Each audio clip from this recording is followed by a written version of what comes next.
Today I want to talk about programming languages, and specifically toy programming languages. So languages that you might not use at work to build things like databases and servers and your production-grade services, but things that you might build for a side project or to solve a very specific kind of niche problem. I've spent the better part of the last year, and actually the last couple of years, building various little different toy languages and with Go. And I want to share a little bit of both what the process was like, what I've built on top of it, and then also how you might go about implementing your own toy programming language.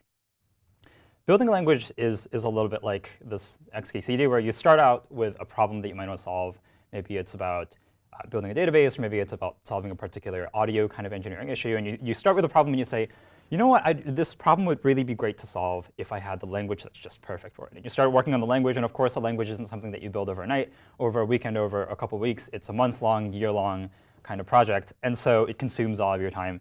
And that's a little bit what happened with me too. But I do think that building a language is a really fascinating way to learn about different parts of a computer you might not come face to face with on a day-to-day basis. And so I want to share what that process was like for me. In a previous version of this talk that I gave earlier this year, I talked a lot about a language called Ink. It was a language based on, built with Go. It's a dynamically typed scripting language. It looks a little bit like this, what you see on screen. And I spent the last 2 years using this language, using the interpreter and the compiler that I built for it, to build things like Notes apps and Twitter clients and various kinds of personal tools that me and a few other people use. And Ink was my first programming language that I built on top of Go. And so while it was useful, it also contained a lot of little design mistakes and learnings that I had to get over the last 2 years. And so earlier this year, I started working on a second version, a sort of a successor to Ink, if you will, called Oak. And so most of the rest of this talk will be about Oak, the language, how it works, breaking down exactly how I built it using Go, and then some things on top of it that I built using Oak that might be interesting to talk about. When you're building a toy language, you're not really trying to replace something like Go or Rust or C++, because those are powerful general-purpose languages that are meant to be used to build anything from lower-level programs like databases all the way up to web apps or even more complex high-level applications. With a toy language, you're more targeting at a specific problem, or maybe you're scoping it down just to be able to do the things that you care about. And I would say those things are in the scope of little languages. Little languages are everywhere. There are things like the Bash scripting language that you use in your shell, the JSX templating language, like configuration languages like YAML or TOML, or even one of my favorites, the Google WUFS language, the Wrangling Untrusted File Format Safely language, which is a fully featured language that you can use to write parsers that are memory safe, that you can use to parse untrusted files like media files that you get on your phone or network payloads that you might get to your server. My favorite example of little languages of all time is the awk programming language. If you haven't heard of it, there's a book called The awk programming language written by the authors of the language. It's a pretty short read. You can read it over an afternoon and learn the whole language because it's so small. But it's one of those things where it's designed so carefully and so thoughtfully for a very particular domain. In this case, that's processing text files and streams of text files in a Unix pipeline kind of context. And all of these are examples of languages that are targeted at a specific kind of solution. And it's sort of a language-based problem-solving approach. Rather than writing a program in Go to, say, process files or write configuration, you're using another language to do it. And I think little languages are an interesting approach to solve problems. And maybe if you write a toy language, little languages are an interesting way to think about what your language might be targeted at solving a problem about. So why might you want to build a toy language? The biggest reason for me is fun. Not only is the fun in building an interpreter or compiler and being able to understand exactly how a programming language works, but also once you have a language like Ink or like Oak, you can build things on top of it. The Notes app that I use day to day is written in Oak. The Twitter client that I use to check my Twitter is written in Ink. And not only is it the fun that you get from just building your own tools, but once you're building it on top of your own language, you're working with the syntax that you defined, with the semantics that you defined, with the tools that you built, with the details into the language that you've baked in just because you wanted it there. And you don't really have to care about scalability or availability or anything like that you have to consider for production-grade languages. And so building tools on top of your language can be really fun. I also think building a toy language is a great way of learning about different parts of a computer that you might not be in touch with in your day-to-day work. Things like memory models, things like the process model, or asynchrony and concurrency. How does your language deal with problems that happen when two threads try to write to the same memory location? Or what happens when you have to read a file and you want to do it concurrently? These are details that programming languages that you use day to day today have worked out for you already because they have to think about it when they're designing a language. So you don't have to think about it as much as you would if you were writing your own language and you have to define these behaviors specifically and exactly so you can then not only design it, but implement it into your language to be correct. So I think it's a great way of learning about these different types, different areas of a computer. And then sometimes, very sometimes, occasionally, toy languages or personal project languages can become production grade, with languages like Clojure or like Python having started as sort of personal projects that have now grown into production grade languages that large companies use to build their production products. If you've taken a university course, or if you've gone through another kind of tutorial on how to build a language before, you might have come across material on how to build an interpreter or compiler. And while that's what gets a lot of attention in the programming language world, how an interpreter or compiler works, how to do type checking, how to do parsing, I think there's a lot more to building a language, especially a language that's practical that you want to build stuff with, than just the interpreter and the compiler. And so even if you've taken a university course or encountered how to build an interpreter elsewhere, I hope to, through this talk, share a little bit about what else on top of it do you need to build to have a practical language. Things like, for example, if you have just the interpreter, the Go spec and the Go compiler doesn't actually tell you how the Go language interfaces with the rest of your computer. How does it do things like writing files or processing network requests? Those you have to define separately in standard libraries that you have to write for your language, or foreign function interfaces to the rest of the system. And those are things you have to explicitly design as well. Another important part that Gophers know a lot about is language tooling, things like code formatting and profiling for memory and CPU usage. How do you deploy your software? These are things that typical programming language tutorials haven't covered that I have to sort of discover for myself, and I want to share with you a little bit of how at least Oak handles it. So I want to dive a little bit into the interpreter, because I think it's the most technically sort of interesting part of Oak, and share a little bit of how it works. But before we look at the interpreter itself, let's look at what Oak actually looks like to run. So Oak is a programming language written in Go. And that's a little bit weird. But what that really means is that to run Oak, you just start, type in Oak, enter. And like Python or like any other interpreted language, you get a REPL.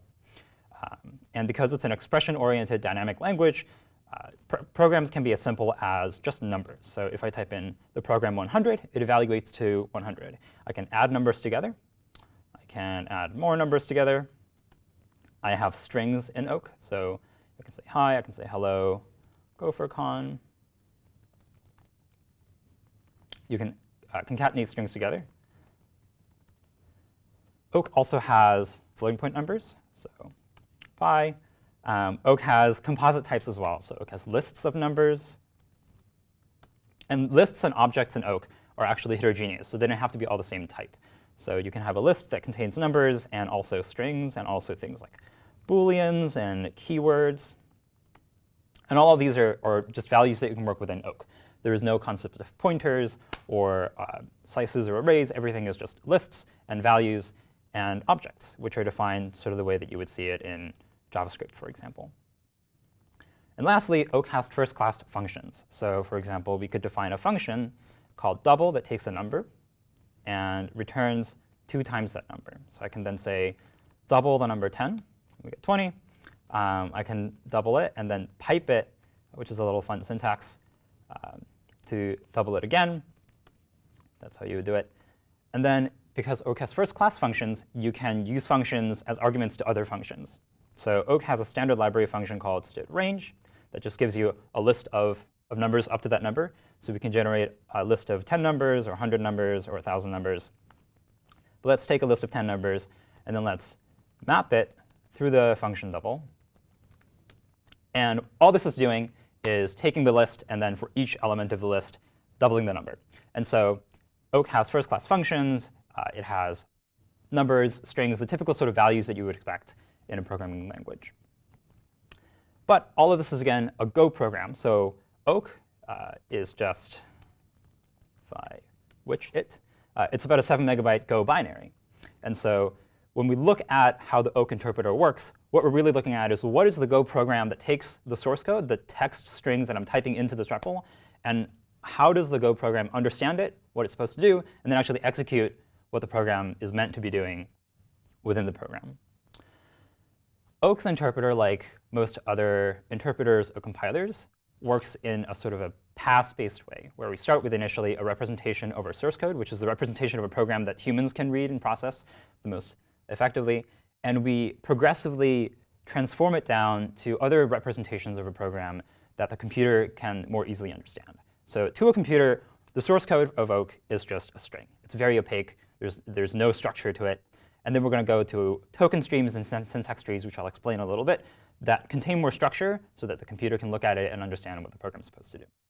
So let's look at the token stream and the syntax tree and what that looks like in practice. This is a little playground that I made recently to be able to type in any Oak program and look at the token stream and the syntax tree representations of a program that correspond to the program that I'm typing in. So let's start with a very basic, trivial program with the number 100. The number 100 is a program that just evaluates the number 100. And the token stream is a representation of a program where every symbol in our source code has been singled out. And the token stream is just a stream of these tokens, each of which are a symbol that means something in our language. And so, for example, in this Oak program, number 100, there's 2 tokens. We have the first token at position 11, which is line 1, column 1. It's a number literal, and it has the value 100. And then there's a comma that's automatically added by the tokenizer in the same way that Go has automatic insertion of semicolons at the ends of lines. That's something that I borrowed from Go. But really, there's only one meaningful token in our language in this program here, which is the number literal 100. If we add to it the number 200, now we have 3 different tokens that are meaningful. We have the number literal 100, we have the plus operator, and we have another literal 200. And you'll see that the tokenizer, one of the abstractions that the tokenizer peels back is the white space. So no matter how many spaces I add here, there's only three tokens. So as you'll observe that as we transform it down more to a machine understandable representation of a program, some of these abstractions that we don't need, like white space, will be removed by these progressive steps. The other thing that's interesting about our token stream is that it's just a flat list. There's still no sense of nesting or hierarchy. So for example, if we have 1 plus 2 plus 3, let's put that inside a list. Semantically, there's nesting in this program now, where we have a list value, and we have numbers that are being added together in sort of nested expressions. First, you add 1 and 2, and then you add 3 after it. All of that's inside a list. But our token stream doesn't actually represent any of that nesting structure. We're just looking at, again, a flat list of symbols. We have a bracket, we have a number literal, we have operators, other numbers, and then a right bracket to close it off. And so the syntax tree is when the nesting structures come in to our program. So let's look at the syntax tree together with our token stream representations of a program. So now we start again with a number 100. Again, this is just a program that evaluates the number 100, and we have a single token that represents the number literal. But our syntax tree now adds additional information for the computer to be able to understand our program. So now we've gone all the way from just a binary blob of a string to, OK, we're looking at an integer, and that integer has the value 100. If we add another number, the token stream is still a flat list of just number plus operator number. But somehow, in the path between the token stream and the syntax tree, we have to go from this flat list to a tree that says, OK, now this program is a binary expression. It's adding something together, this plus. The first thing that we add is an integer with a value 100, and the second thing that we add is an integer with a value 200. And so you can see we're adding a little bit more structure, we're adding a little bit more nesting, and we're getting closer to something that's structured enough for the computer to be able to understand our program.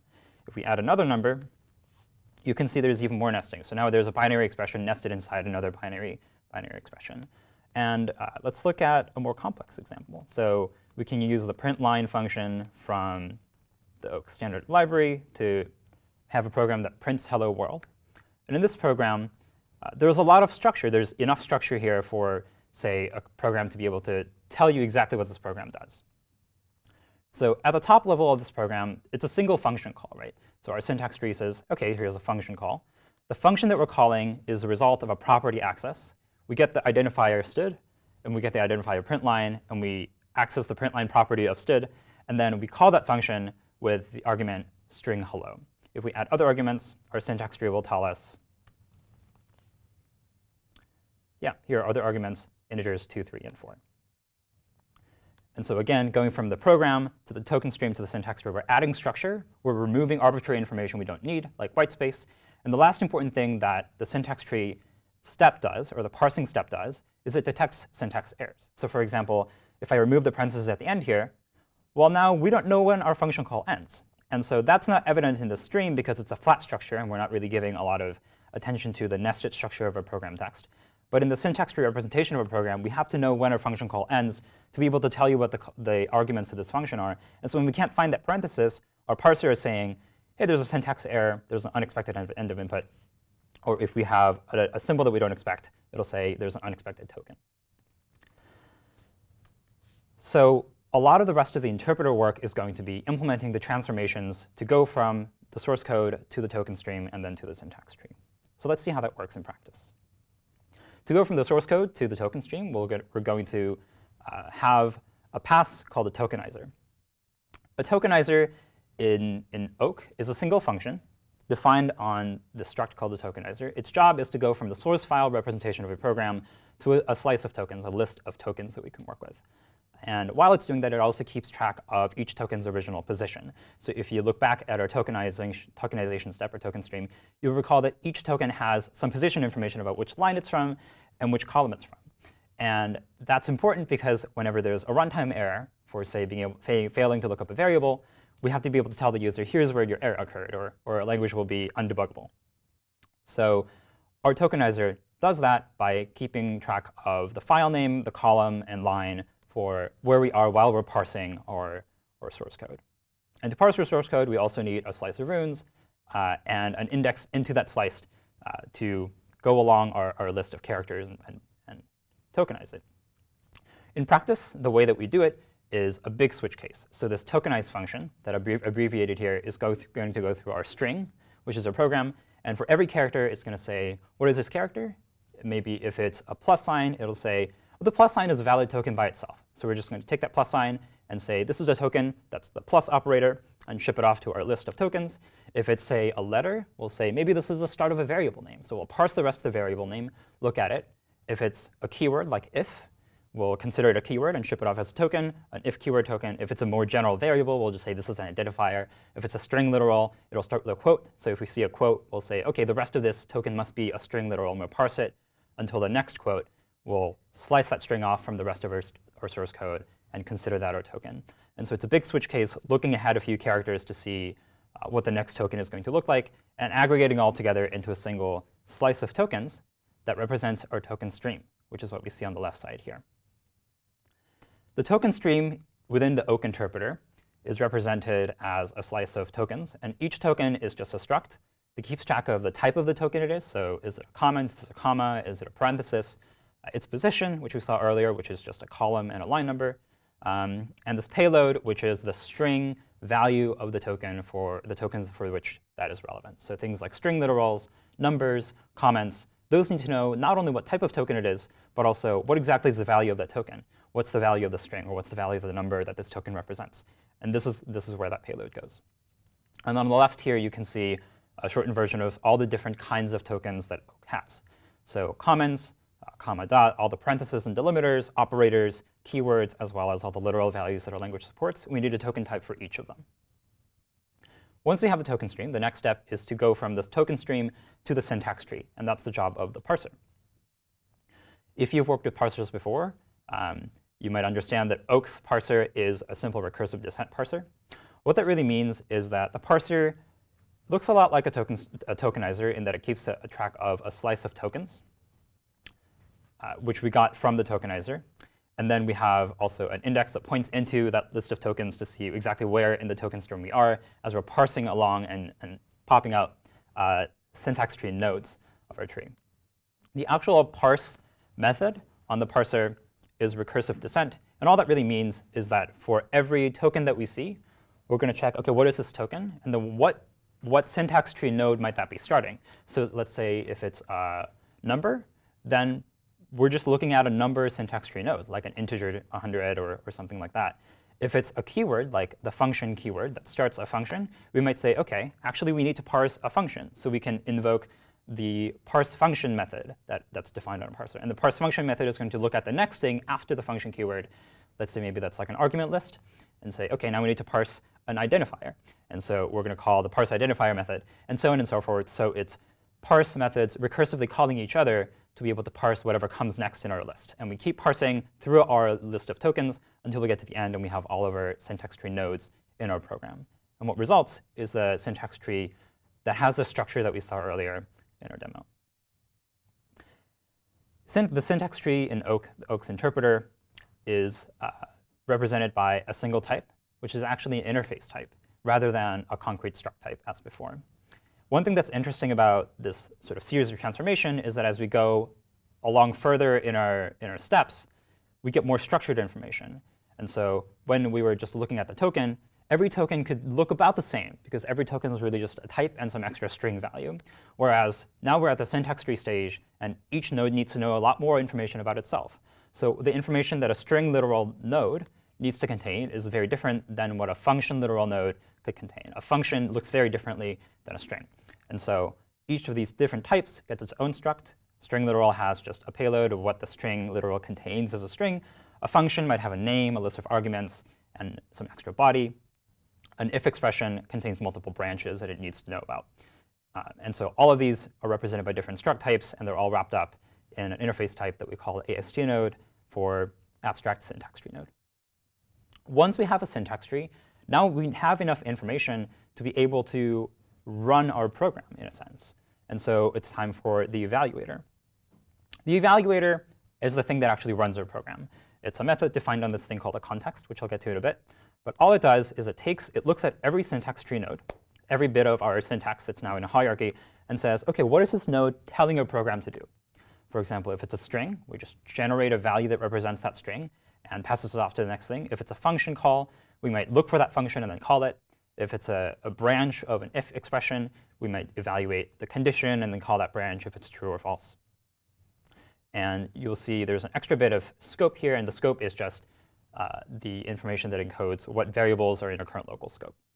And so the eval_expr function is actually responsible for traversing through our tree and going through and actually running the program that the tree represents.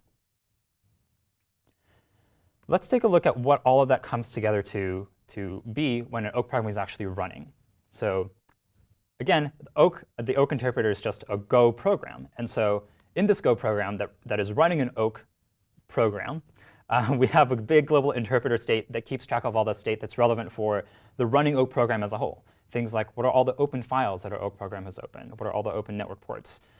It also keeps track of a global lock, which is just a mutex on the global interpreter state. And this ensures that even if multiple concurrent functions are being called in Oak, only one bit of the Oak program is running at any given moment. So if multiple files are being opened and multiple requests are being served, one convenient way that Oak gets around the problem of data races is we just ensure that at any given moment, only one part of the Oak program is being evaluated. Only one eval_expr function is actually running through our source tree or our syntax tree. And that means that we don't really have to worry necessarily about multiple parts of our Oak program writing to our variable or stack at the same time, or complexities that arise from parallel execution. So in the global interpreter state, there's a lock, as well as all the information that the program globally needs to keep track of. In an Oak program, an Oak program can import other Oak files. This is the way that Oak sort of does module management in the way that you might do in Lua or in JavaScript. And so within the global interpreter state, there's multiple contexts or multiple files that we might have open. So in this case, we might have started out by running main.oak. But main.oak might have imported library.oak, which might have in turn imported math.oak. And in each of these files, there's a separate chain of variable scopes. Because if you think about it, a variable in one file shouldn't be able to access other variables from a scope in a different file. And so each of these files need their own chain of variable scopes that the evaluator can look up variables from. So let's look at what that looks like in practice in our source code. The global state that we just talked about is represented by this engine type right here.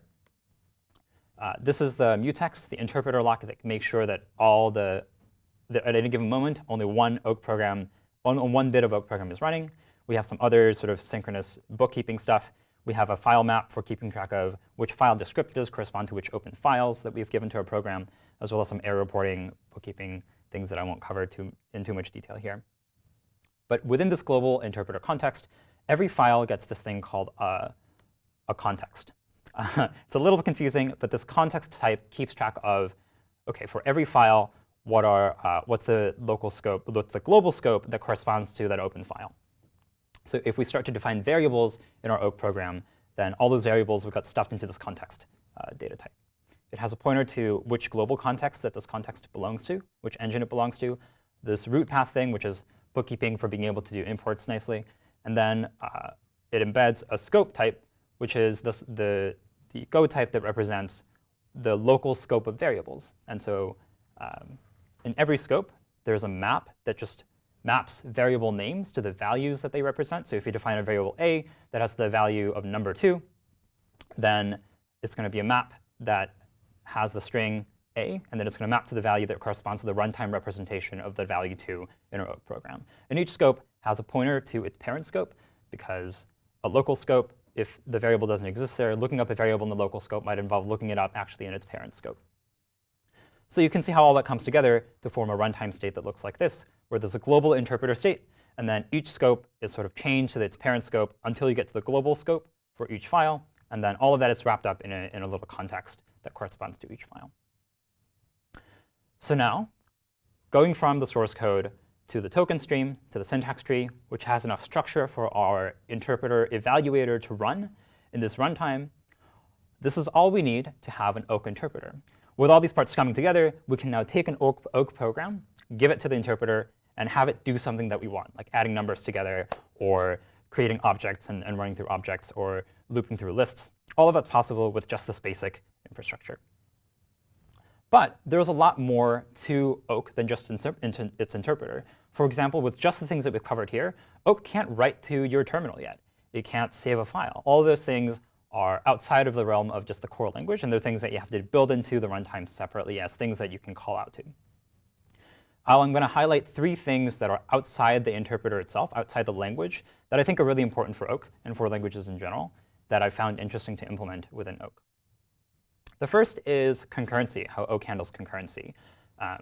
This is important because if you want to open files or respond to web requests, one thing that I use Oak for a lot is writing web servers and web applications. And for that, you need concurrency, because otherwise you're going to have to block on every web request, which is unideal. And normally, when you're implementing your own toy programming language, to do concurrency correctly, to have multiple threads of execution running at the same time, you would need to implement your own event loop, your own little local state that keeps track of which requests are in flight, which functions are paused or unpaused. But Go makes this really easy for Oak, because for every request, for every file that we need to open, for every asynchronous task, we can just spawn a new Go routine. And we can tell the Go routine, do this task, read a file, or write to this network port. And then once it's done, run this bit of Oak code later. So when we give Oak a callback that says, write this file and then call this callback when it's done, we can implement that pretty literally within Go. And Go's Go routine and its runtime, Go routine system and its runtime makes that pretty easy for us to do. We don't have to implement any sort of asynchrony ourselves in the interpreter. Oak also has a growing standard library that I wrote from scratch for doing things like string manipulation, formatting strings, dealing with cryptographically secure randomness, and dealing with setting up HTTP servers and the like.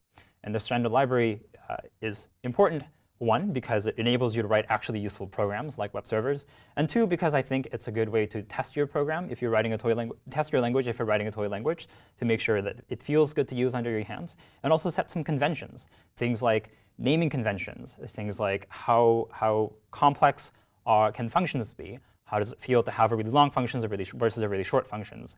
And these things are things that are not built into the spec of the language or the interpreter. They're things that you have to sort of conventionally define as you use it. And writing the standard library was a good way to exercise my muscle in actually feeling out how the language is supposed to feel to use. And then lastly, language tooling. This is something that Go does really well, and I wanted Oak to do this really well too. And so I have a little more to say about language tooling, specifically that Oak has self-hosted language tooling. What this means is that Oak's code formatter, its bundler, its compiler, JavaScript compiler, its testing and documentation tools, all of it is written in Oak itself. So for example, this is a screenshot of Oak format, oakfumt, which has directly inherited the name from gofumt, and it formats Oak code. You can give it a file, Oak program file, source file, and it'll format it and spit out another Oak program that's indented correctly, and all the spaces are normalized and correct. And it's written in Oak. Go has something similar, where gofumt, godoc, gotest, all of these things are written in Go itself, right? And the value of writing these tools in the language itself, self-hosted language tooling, is one that improving the language actually improves the tooling itself. So if Oak gets faster, oakfumt, oakbuild, all these tools are going to get faster alongside Oak. If Go gets more secure or more memory safe, All of those benefits are going to be inherited by the tools too. And I think that's a great benefit of writing self-hosted language tooling. Not to mention, you're exercising the language, so you're making sure that it works correctly and there aren't any bugs. The other underrated benefit of the way that specifically Oak and Go do it is that for both of those languages, parts of the language tools, the functions and the basic data types that you need to be able to use to write things like parsers and linters, they're built into the standard library. And for Go, that means there's libraries like Go types, Go AST, the Go static analysis tools that you saw earlier in the conference. Those things are part of the Go standard library or part of the more popular packages that come with Go, like Xgo tools. And what that means is that it enables sort of an ecosystem of tools that are compatible, and it makes it really easy to write things like linters for your code or things like code formatters on top of that initial foundation in the standard library. So this tool that I showed you earlier for showing a token stream and a syntax tree that results from an Oak program is actually written in Oak. This is a web app written in Oak itself, both the front end and the back end. It's compiled Oak down to JavaScript. And all of this output is generated by an Oak program that is using Oak's standard library support to be able to parse Oak code itself, which is a little bit kind of recursive and mind-bending. But what this means is that it's really easy to write Oak programs that work with other Oak programs. And language tools are fairly straightforward to write, because I don't have to write Go code anymore to write these tools. I can just write Oak code that knows how to parse other Oak code. So within Oak, there's a few different tools that I've written so far for code formatting, for auto-indenting code, a bundler that takes a bunch of different Oak files that import each other and producing a single file, sort of like a Webpack for the front end, and a compiler that compiles Oak code to the web to be able to write tools like this, because I like writing web applications. And Oak has similar enough semantics to JavaScript that compiling it to JavaScript is not that difficult. And then in testing and documentation tools, Oak Test and Oak Doc are not written yet, but that's something that I'm hoping to stamp out in the near future. All this time, having written Ink a couple of years ago and then now working on Oak, I've come away with a few takeaways about writing interpreters and programming languages in Go itself. Most of them positive. Some of them things that might mean that Go is not the best language for a job. But overall, Go gives you all the basics. It gives you good enough performance where you can, if you design your interpreter correctly, you can compete with slower languages like Python and Ruby. It gives you easy cross-platform support, because if you write your runtime in Go, then Go's cross-platform support is there to make sure that that language will work on all the platforms that Go supports. Go also gives you a static binary executable when you build your language.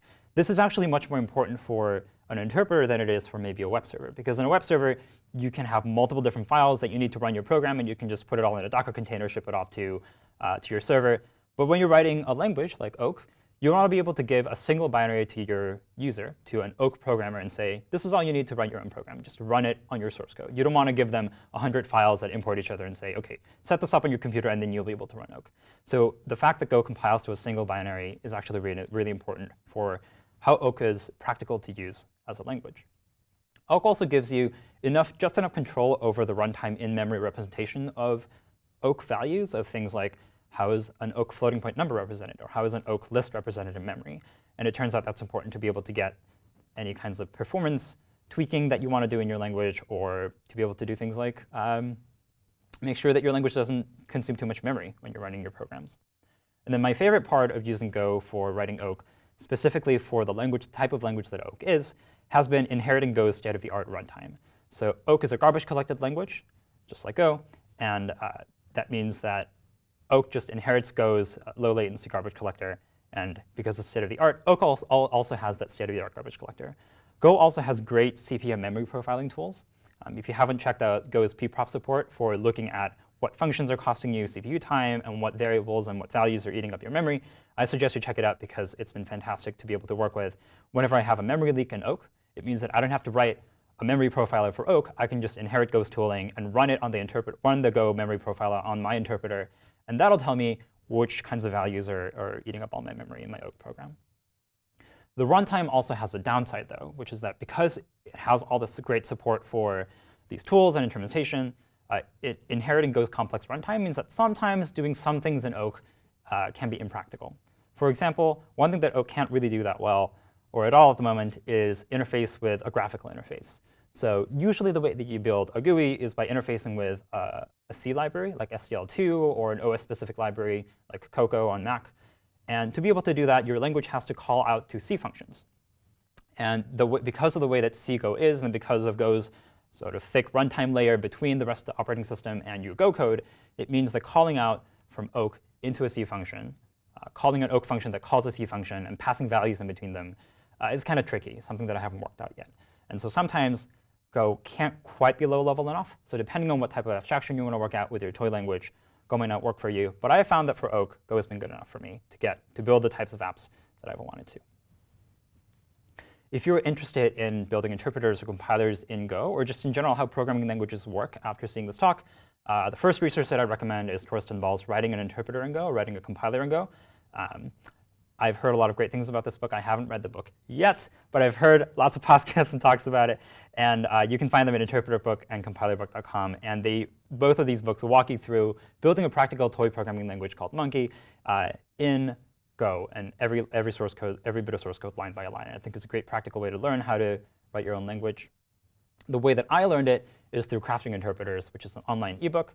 There's also a hard copy, but again, written in Java, but walks you through the same sort of conceptual ideas on how an interpreter works.